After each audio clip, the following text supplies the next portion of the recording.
Les championnats nationaux de badminton, c'est clôture ce dimanche 3 août 2014 au collège Boboto. Vous aurez aussi droit à une rétrospective dans ce journal. Antenne A, le journal, Sylvie Fortuné Mboula.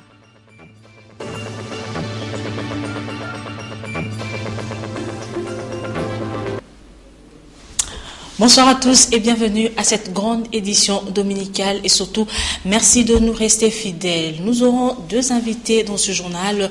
Le premier, il s'agit donc du président de la Fédération congolaise de badminton, Monsieur Médard Lomboto Bokoï. Avec lui, nous allons parler de ces championnats de badminton qui s'est clôturé ce dimanche 3 août 2014 à Kinshasa. Bonsoir Monsieur Médard. Vous allez bien? Oui, ça va. Nous allons passer à l'actualité. Maker Mangou, ministre de l'enseignement primaire, secondaire et professionnel, était face à la presse ce samedi 2 août 2014. Une conférence de presse qui aura porté sur la restitution des épreuves de l'examen d'État 2013-2014 ayant pour particularité l'obtention du diplôme du titre des diplômés par Plamedi Kanzamungu, âgé de 15 ans. Autre détail avec Dieu merci Nzob Madiala et David Tembeni. Le respect des engagements pris est un principe valable respecté au ministère de l'enseignement primaire, secondaire et professionnel. En effet, le 30 et 31 juillet a pris fin la publication des résultats des épreuves de l'examen d'État édition 2013-2014 pour toutes les sections, démarré le 14 juillet dernier sur l'ensemble du territoire congolais. Sur les 613 000 candidats, l'on a constaté 54% des réussites, soit 216 000 pour les garçons et 120 000 pour les filles. Maker Mangou, ministre de tutelle, a saisi la balle au bond pour faire un rappel des troupes. Demandez aussi aux parents de veiller surtout sur les arrêtés des gouverneurs de province. Parce que souvent, il y a parfois des problèmes de frais de passation des épreuves. Il faut qu'on mette l'accent et qu'on rende public, que ce soit connu l'arrêté du gouverneur de province qui fixe les frais scolaires, mais aussi les frais de passation des épreuves. Je sais que pour les écoles privées, il y a toujours un arrangement avec les comités de gestion des élèves. Maker Mangou en outre fustigé un acte de vandalisme à Kolwezi au Katanga où 4 écoles ont été brûlées durant la passation des épreuves de fin de cycle du secondaire. Une affaire du reste traduite en justice et pour laquelle des sanctions doivent être infligées aux auteurs. Enfin, le ministre de l'EPSP a rappelé la vision du chef de l'État, celle de faire de la République démocratique du Congo un pôle d'intelligence en Afrique. Et l'un des chemins pour matérialiser cette vision, c'est l'ouverture des portes des classes le 8 septembre prochain. Et Dieu merci, Nzob Mabiala nous fait savoir aussi que bientôt le palmarès des écoles de toute la République sera donc publié. Élu à la tête de l'Union nationale de la presse du Congo, UNPC, Kasonga Chilunde a été reçu ce vendredi par plusieurs personnalités aux côtés du collectif de professionnels de médias kassaïens à Binza Makompane dans la commune de Ngalema. Le temps fort avec Eric Izami. Originaire du Kasaï occidental, le président élu de l'Union nationale de la presse du Congo, Kasonga Chilunde, a été reçu vendredi à Pyramide Hotel par les collectifs de professionnels de médias du Kasaï occidental, présidé par John Ngomboa, directeur des informations à Antenne ATV. Loin de nous, l'intention de vouloir encourager une sorte de favoritisme. Nous nous sentons surtout attirés par l'intérêt de la promotion d'une masse critique engagée pour le développement de notre alma mater, entendu la province du Kasaï occidental. Plusieurs personnalités ouest-kassaïennes avaient répondu à cette invitation à la grande satisfaction du président élu de l'UNPC. Ma joie est grande parce que, vous savez, lorsque les jeunes gens prennent une telle initiative pour reconnaître à leur aîné les mérites, je pense qu'il faut s'en féliciter et dire que l'avenir est radieux. Et j'en suis très content et très flatté. Les collectifs de professionnels de médias du Kasaï occidental va entamer bientôt une série de conférences débats sur le développement de cette province. 184 lauréats au total ont été honorés par le comité de gestion de l'ISTA coordonné par son directeur général, le professeur Pierre Kassengadia Mutombe. C'était au cours d'une cérémonie de collation de grade académique. Suivez ce reportage de Natacha Bomongo et Josène Belebele. Après 5 ans de dur labeur, voilà enfin achevé l'année académique 2013-2014, jeudi 31 juillet à l'Institut supérieur de techniques appliquées ISTA, sous la direction de son comité de gestion, coordonné par son directeur général, le professeur Pierre Kassengedia Mutombe. L'occasion pour procéder à la collation de grades académiques à 184 lauréats, soit 12% de réussite en première session pour un effectif de 1498 étudiants en graduat et en licence. Avant cela, le secrétaire général académique d'Elista, le professeur Simon Kidiamboko, s'est fait l'agréable devoir de présenter les rapports d'activité pour l'année académique 2013-2014, conformément aux prescrits légaux en la matière. Il s'en est suivi du mot du représentant des étudiants qui a remercié les autorités pour les efforts fournis. Ensuite, la proclamation des lauréats qui ont distingué et satisfait a été faite par les chefs des travaux et professeurs, chefs des sections des différentes branches, à savoir mécanique, électricité, électronique industrielle, télécommunications, informatique appliquée et autres. Très honoré par la réussite de ces grands événements académiques, le DG, professeur Pierre Kassengedia, a exprimé sa satisfaction. Nous sommes très contents de la manière dont la manifestation s'est déroulée. Nos étudiants, le lauréat, ont démontré vraiment qu'ils sont des personnes qui ont un certain niveau de civisme. Le comité de gestion actuel, que j'ai l'honneur de présider, est en train de travailler pour que vraiment nous puissions améliorer les qualités des services. Les lauréats, à leur tour, ont exprimé leur joie d'être animés au terme de leur cursus académique. Je suis comblé de joie. Dieu a fait tout. Les résultats avec Dieu a toujours été meilleurs. Oui, je suis satisfait avec 65%. Signalons également que cette cérémonie de clôture des activités de l'année académique 2013-2014 a connu la présence du représentant du ministre de l'Écheresse. Pour lier l'utile à l'agréable, la troupe théâtrale ISTA, dénommée Arbre de Sagesse, a égayé l'assistance, de même que l'équipe de taekwondo ISTA. Ce qui justifie la vision autour de ces deux idées forces, l'assainissement mental et environnemental, ainsi que le développement intégral de l'Institut, dixit le professeur Pierre Kassengedia Mutombe. Vous avez suivi ce commentaire de Natacha Bomongo sur les images de Pepito Matondo. Je reviens à M. Médard Lomboto, notre invité de ce soir. Bonsoir, monsieur. Bonsoir. Je rappelle que vous êtes le président de la Fédération congolaise des badminton. Pour commencer, c'est une discipline qui n'est pas très connue ici chez nous. C'est quoi? Comment se pratique le badminton? Oui, le badminton est une discipline sportive qui se joue au volant et à la raquette. C'est une discipline de salle. Mais elle est ici, elle est encore jeune, certes, mais elle se joue déjà ici à Kinshasa. Et puis c'est depuis combien de temps qu'elle existe ici chez nous en RDC? Bon, le badminton au Congo, il se prenait pas vers la fin des années 2008. Et c'est à la fin des années 2008 que nous avions commencé à implanter le badminton ici en République démocratique du Congo. Et comment se porte cette discipline ici chez nous depuis que vous avez commencé vos activités? Aujourd'hui, je suis très fier de le dire que la discipline se porte à merveille. C'est comme un parent qui avait son enfant et aujourd'hui voit son enfant en train de courir.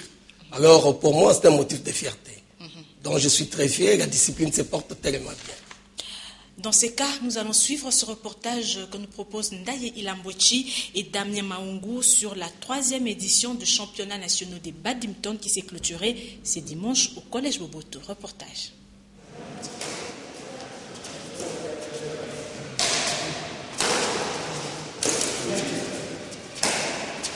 Bon, pour moi, pour cette victoire, je suis vraiment contente. Malgré que ce n'était pas facile, mais j'ai fourni des grands efforts afin que je puisse remporter la victoire. Au Bas-Congo, nous pratiquons mais difficilement. On n'a pas de matériel. Vraiment, nous nous débrouillons nous-mêmes afin que nous puissions faire sortir ces sports. Parce que c'est vraiment important, mais malheureusement, il n'y a pas de financement. Donc je demande à nos autorités de pouvoir nous soutenir financièrement parce que ça va nous aider à acheter des matériels afin que nous puissions ressortir encore de meilleurs plus que moi. La 3e édition avec qui vous aviez assisté, vous aviez vu, qu'à cela ne tienne, il y a sortes de difficultés parce que nous ne sommes pas soutenus. Nous faisons ça avec le moyen des bords. Mais l'édition s'est passée et nous sommes satisfaits. Vous savez, le badminton, hier, c'était un rêve. Les gens n'y croyaient même pas. Mais aujourd'hui, à voir ces jeunes s'exercer, vous savez, ils étaient à Gaborone. Ils ont quand même représenté la nation congolaise. Quoique battus, certes, parce qu'ils étaient qu'à 2, sans entraîneur, sans soutien. Mais ils sont revenus quand même. Mais aujourd'hui, allez voir, et par rapport à d'autres nations que nous voyons, nous sommes dans les bons. La jeunesse, c'est l'avenir de demain, et l'avenir de demain, c'est l'ensemble du pays. Donc il faudrait que, aussi bien le secteur public que le secteur privé. Monsieur Lomboto, nous avons suivi. Vous dites que vous êtes satisfait de cette 3e édition. Dites-nous, à quand l'Assemblée générale extraordinaire élective? C'est dans une semaine, je crois. C'est dans une semaine. Nous allons nous réunir pour notre Assemblée générale élective. Et nous sommes là, nous attendons. Il y a une athlète qui a parlé de financement. Cette discipline est-elle financée par le gouvernement? Malheureusement, non, parce qu'on dirait que le gouvernement n'a pas encore vu de bon oeil notre discipline, mais nous attendons. Nous espérons qu'un jour, ça sera bon et le gouvernement pensera à ces jeunes qui jouent le badminton aujourd'hui. Nous avons terminé. Un dernier mot? Le dernier mot, j'invite toute la jeunesse congolaise ainsi que toutes les autorités sportives de soutenir cette discipline qui est venue chez nous et qui est en train d'émerger. Alors, en encadrant ces jeunes, nous allons aussi contribuer à leur épanouissement. Merci, M. Médard Lomboto. Je rappelle que vous êtes le président de la Fédération congolaise de badminton. Je vous en prie, madame. Et puis, nous allons suivre maintenant la page rétrospective dans cette sélection d'Endaye Ilambouchi.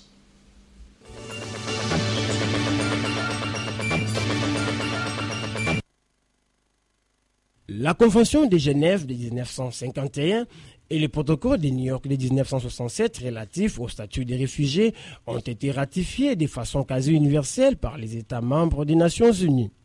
Et il est donc théoriquement possible pour une personne qui craint d'être persécutée de voir reconnaître le statut des réfugiés dans de nombreux pays. Pour ce faire, dans le cadre de la décision individuelle relative à l'admission d'une personne dans un programme de réinstallation, le Haut Commissariat des Nations Unies pour les réfugiés se base non seulement sur la constatation de la qualité des réfugiés, mais aussi et surtout sur les besoins particuliers des protections des personnes concernées.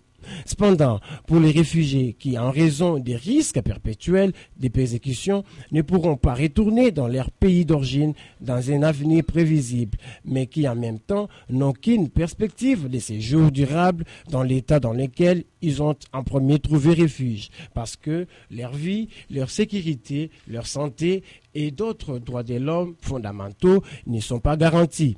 La seule solution qui leur reste est souvent la réinstallation. Aussi, les États d'accueil devraient, dans l'intérêt d'une intégration réussie, soutenir les réfugiés dans l'apprentissage de la langue, reconnaître leurs qualifications et leurs diplômes afin de les réinsérer dans la société.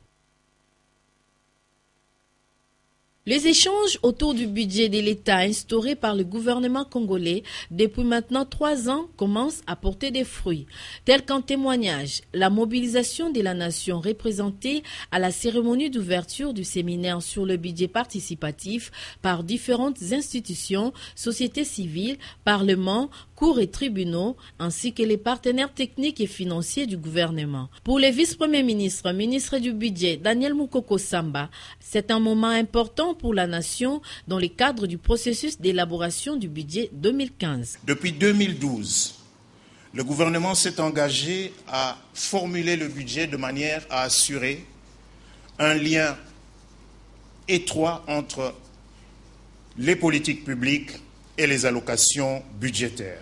Si jusqu'ici, cette programmation avait mis en évidence les stratégies sectorielles dans le domaine de l'éducation, de la santé, de l'agriculture et du développement rural, pour la période 2015 à 2017, le projet de lettre d'orientation budgétaire soumis à la sanction de son Excellence Monsieur le Premier ministre, chef du gouvernement, prévoit que que les politiques sectorielles essentielles soient élargies, notamment aux secteurs qui disposent des lois de programmation. Il s'agit de la police et de l'armée, ainsi que les secteurs qui font l'objet de grandes réformes, notamment la justice. Et nous avons également ajouté le secteur du transport et du tourisme. Ce séminaire est un acte légal prévu par la Constitution. Il vise la transparence, la participation citoyenne et joue beaucoup sur la crédibilité du budget congolais. Le projet d'intensification risicole de Kingabwa poursuit son apport au processus de développement. Les paysans regroupés au sein de la Perking viennent de bénéficier d'un bâtiment abritant 2 dépôts, chacun avec une capacité de contenir 250 tonnes de riz. À cela, il convient d'ajouter une aire de séchage, une salle de machines et des bureaux. Donc nous pensons que cet outil, si c'est bien utilisé par la Perking, ça sera un outil qui va faire que la commercialisation soit organisée d'une manière excellente. Évidemment, vous le savez, sur le fonds de USAID, Fondation Bralima et ECOR. Financé par le gouvernement américain avec son agence de développement USAID, ECOR, la Fondation Bralima, Winrock International et l'ONG Batid. Cette bâtisse sera uniquement utilisée à des fins agricoles. La plupart des projets ont échoué parce que quand le projet s'en va, tout tombe. Mais avec des actions comme les bâtiments ici, le projet va continuer, donc la durabilité continue. Et nous sommes encore là pour continuer encore à aider la population congolaise selon des désidérata, d'ailleurs, leurs désidérata, et selon, disons, l'objectif de la Fondation Bralima. Présent à cette activité, le représentant du ministre provincial de l'Agriculture et Développement rural a salué l'initiative. On ne fait pas la politique sans des sociales et il n'y a pas de social sans le développement. Un motif de fierté pour les bénéficiaires. Pour rappel, le projet PIRC a favorisé 3 axes dont l'aménagement agricole, l'augmentation de la production et la réduction de la pauvreté à travers les partenariats publics-privés. La constitution béninoise promulguée le 11 décembre 1990 fixe le mandat du président de la République à 5 ans, renouvelable une fois. Le mandat du président Boni Yayi, élu une première fois en 2006 puis réélu en 2011, arrive à terme en 2016. À la question de Christophe Babouvier de la Radio France Internationale le 23 juin dernier, qui lui demandait s'il comptait modifier la constitution, Boni Yayi a répondu, je cite, « Je sais lire la constitution, je suis allé à l'école et si l'on veut m'aider, c'est que je puisse absolument achever mes responsabilités dans les délais impartis. » Réponse claire, mais elle coïncide avec le lancement par le ministre béninois de l'énergie d'un tournoi de football nommé Yayi Boni 2016. Au Burkina Faso voisin, le président Blaise Compaoré est arrivé au pouvoir en 1987 par un putsch. Il a ensuite effectué des septennats en 1991 et 1998 à la tête du pays avant de se faire élire de nouveau en 2005 à la suite d'un amendement modifiant la durée du mandat présidentiel ramené cette fois-ci à 5 ans. Réélu en 2010, il ne peut briguer un 3e mandat au terme de la Constitution. Son parti, le Conseil national du Congrès pour la démocratie et le progrès, a proposé d'organiser en avril 2014 un référendum relatif à la modification de l'article 37 de la loi mère qui limite à 2 quinquennats le nombre de mandats présidentiels. L'opposition crie au coup d'État constitutionnel et demande au chef de l'État Compaoré de ne pas participer à la prochaine élection. Au Burkina Faso, lorsque l'opposition exprime son désaccord quant à le parti présidentiel en organise des contre-manifestations en guise de démonstration de force. Même scène au Burundi, où le mandat du président en exercice, le pasteur Pierre Nkurunziza, sur le fauteuil présidentiel depuis 10 ans, prend fin en 2015. Selon les dernières analyses, le président Nkurunziza pourrait finalement briguer un nouveau mandat présidentiel en 2015, car comme un expert indépendant l'a signalé en 2005, il avait été élu par l'Assemblée nationale et Sénat réunis en congrès et pas au suffrage universel direct, comme l'exige la Constitution. Donc techniquement, c'est en 2010 que le président Nkurunziza a entamé son premier mandat résultant d'une élection au suffrage universel direct. C'est dire que rien ne l'empêche de solliciter un nouveau mandat à l'expiration de celle-ci, censée prendre fin en août 2015. Au Togo, également en 2002, Un amendement a abrogé l'article de la Constitution togolaise de 1992 limitant le nombre de mandats présidentiels pour autoriser la sollicitation d'un troisième mandat par le chef de l'État de l'époque, Gnassingbé Eyadema. L'actuel président, Faure Eyadema, fils du premier et dont le second mandat arrive à terme en début 2015, pourrait théoriquement se porter candidat pour un autre mandat. Révision de la Constitution, la question est aussi d'actualité au Rwanda. Selon la loi fondamentale en vigueur depuis 2003, le président du Rwanda est élu pour un mandat de 7 ans, renouvelable une fois. Le président Paul Kagame, élu pour la première fois en 2003, réélu en 2010, a atteint la limite constitutionnelle et ne peut se présenter à sa propre succession pour un troisième mandat en 2017, à moins de modifier la loi fondamentale.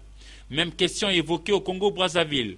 3 articles de la Constitution en vigueur depuis 2002 empêchent le président Denis Sassou Nguesso, réélu en 2009, de se porter candidat à sa propre succession à la présidentielle de 2016.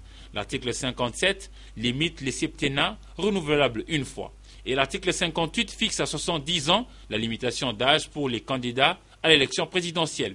Le président Denis Sassou Nguesso aura 73 ans en 2016. Enfin, l'article 185 interdit de modifier les dispositions concernant la limitation d'âge et du nombre de mandats. Interrogé par la RFI, le ministre de la Communication congolais Bienvenu Okemi a déclaré que le débat sur la Constitution ne devrait pas être un tabou.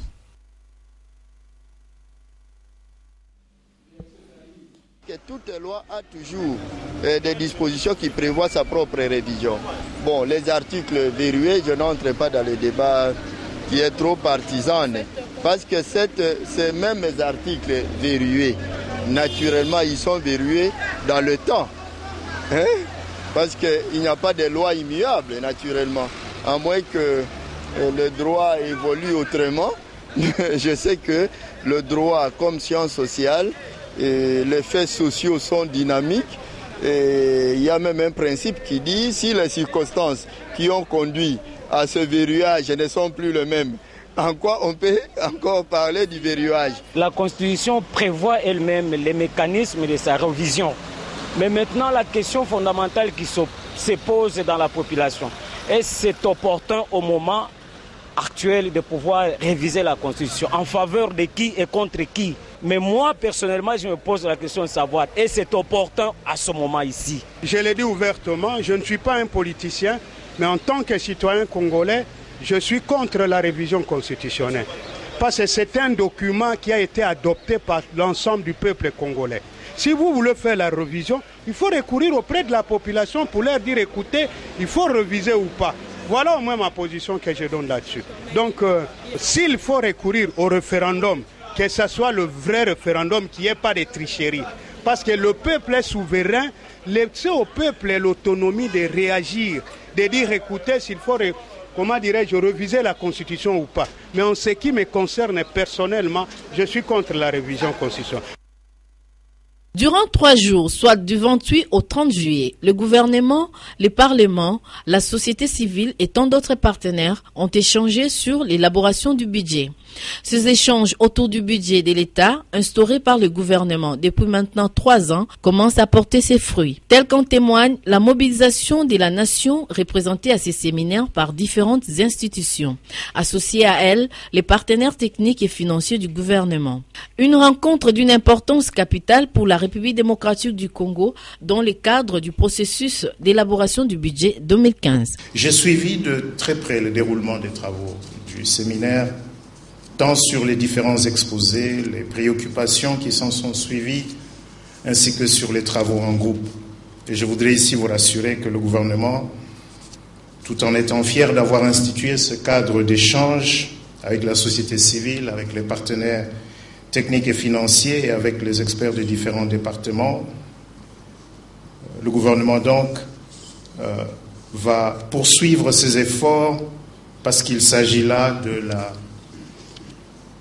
la meilleure approche pour la mise en œuvre du programme d'action du gouvernement et pour la matérialisation de la vision prônée par le chef de l'État, son Excellence Joseph Kabila Kabange.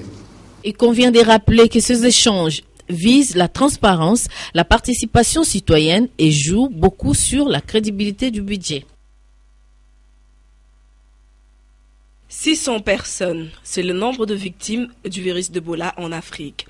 Après la Sierra Leone, le Libéria, c'est au tour du Nigeria que cette maladie fait ravage, d'où s'impose cette réunion de crise en République démocratique du Congo. Nous savons tous que la RDC est peut-être le premier pays au monde qui a la plus grande expérience dans la prise en charge des épidémies de la maladie à virus Ebola. Mais prévenir vaut mieux que guérir ou prendre en charge une épidémie déjà déclarée. Mais que faire en cas de suspicion de la maladie? Nous venons de passer en revue toutes les provinces et je peux rassurer l'opinion tant nationale qu'internationale que chaque province dispose d'un kit de matériel de protection contre Ebola et ces kits sont mobilisables immédiatement. Ces personnes suspectes seront amenés dans les hôpitaux identifiés à Kinshasa pour la prise en charge des cas suspects de fièvre hémorragique de la maladie à virus Ebola. Il s'agit de l'hôpital général de référence de Kinshasa, ex-Mamayemo, l'hôpital de Kinkole, l'hôpital Ngaliema, l'hôpital Mama Mobutu de Njili, l'hôpital Biamba Marie Mutombo, l'hôpital de l'amitié sino-congolaise de Njili, ainsi que le centre médical de Kinshasa, Semka, en Sud. Dans le plan de contingence, il a été demandé à ce qu'on puisse modifier le positionnement des services au niveau de l'aéroport de Kinshasa, selon l'ordre opérationnel. Cette exception est due au fait que l'hygiène aux frontières doit avoir accès aux passagers sur certains vols spécifiques. Le virus d'Ebola est une maladie de mains sales. La seule mesure de prévention est le lavage des mains après avoir été aux toilettes et à chaque moment où besoin s'impose. Nous annoncions 2 invités au début de ce journal. Nous recevons donc un habitué de cette édition dominicale, Monsieur André Willy Mbokouchaba, le directeur de communication de l'association sportive V-Club. Bonsoir, directeur. Bonsoir, Sylvie. V-Club a joué le dimanche dernier. Il va jouer le dimanche prochain. Comment se porte l'équipe? L'équipe se porte très bien. Excusez-moi parce qu'il y a une tour qui me dérange un peu. Mais pour l'intérêt de la nation, nous allons faire un effort. V-Club a joué dimanche dernier contre Al Hilal, et vous connaissez le score, 2-1 en notre faveur. Ensuite, V-Club a joué hier un double match. Le tout premier à 13h45 contre Tornado et le deuxième contre MK aux environs de 16h par là. Nous avons marqué 4 buts comme le bilan en termes de chiffres, sans avoir encaissé un moindre but. Et nous préparons très sérieusement pour le match contre Zamalek. Comment les choses vont pouvoir se passer? Avant d'aller en Égypte, nous avons un moral très haut, un moral au zénith. Et ce moral, il s'agit de notre président, de la coordination, le général-major Gabriel Amissi Kumba à Tangofor. Et en levant cette mesure, le chef de l'État, qui a présidé la commission de sécurité de la défense nationale, a encore une fois poussé la jeunesse à prouver qu'il est pour la jeunesse congolaise à travers celle de l'association sportive V-Club, volleyball, handball, judo, football, pourquoi pas, et le basketball, parce que nous sommes un club omnisport. Nous, les V-Clubiens, seront, comme ils ont toujours été, très très reconnaissants en faveur vis-à-vis de nos institutions. Alors, nous allons en Égypte avec un moral blindé.